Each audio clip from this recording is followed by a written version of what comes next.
कांग्रेसी इकोसिस्टम के senior member और आंदोलनजीवी योगेंद्र यादव ने अभी एक यूट्यूब चैनल को इंटरव्यू दिया।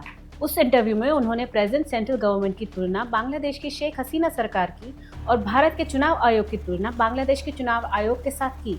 उनका इशारा ये था कि चुनाव आयोग और मोदी सरकार को डिस्क्रेडिट करने और झूठा बताने के मामले में कांग्रेसी इकोसिस्टम बांग्लादेश में हुए रिजाइम चेंज ऑपरेशन की तरह आगे बढ़ रहा है। योगेंद्र यादव का ये स्टेटमेंट शायद ही किसी को सरप्राइज करेगा। कारण ये है कि पिछले लगभग 2 महीनों में ये बात साबित हो चुकी है कि कांग्रेसी इकोसिस्टम और उनके हैंडलर्स उसी दिशा में जा रहे जिस दिशा में बांग्लादेश गया था। हाँ, जो बात सरप्राइज करती है वो इस इकोसिस्टम की ब्रेजननेस है। मैं ऐसा इसीलिए कह रही हूँ कि अभी 2 दिन पहले ही पूरे नैरेटिव को फीड करने के लिए डेटा देने वाले और योगेंद्र यादव के चेले संजय कुमार झूठे डेटा के लिए माफी मांग चुके हैं। उन पर एफआईआर भी हो चुकी है, पर योगेंद्र यादव इस बात के लिए जरा भी शर्मिंदा नहीं दिखाई दे रहे। शायद इसीलिए कि ये लोग अपने झूठ को लेकर इतना आगे बढ़ चुके हैं कि वहाँ से लौटने के लिए पॉसिबल नहीं लगता। पर यहाँ जो सवाल सबसे इम्पोर्टेंट है वो ये है कि क्या योगेंद्र यादव भविष्य के भारत को आज का बांग्लादेश मानते हैं? ये सवाल इसीलिए इम्पोर्टेंट है क्योंकि रिजाइम चेंज ऑपरेशन के बाद आज बांग्लादेश की क्या हाल है वो तो हम सबने देखा ही है। किस तरह से वहाँ अनइलेक्टेड लोगों ने देश पर कब्जा कर लिया है, कैसे वहाँ की इकोनॉमी टैंक कर गई है, कैसे जुडिशरी को होस्टेज बना लिया गया है, कैसे मोवोक्रेसी ने डेमोक्रेसी को रिप्लेस कर दिया है और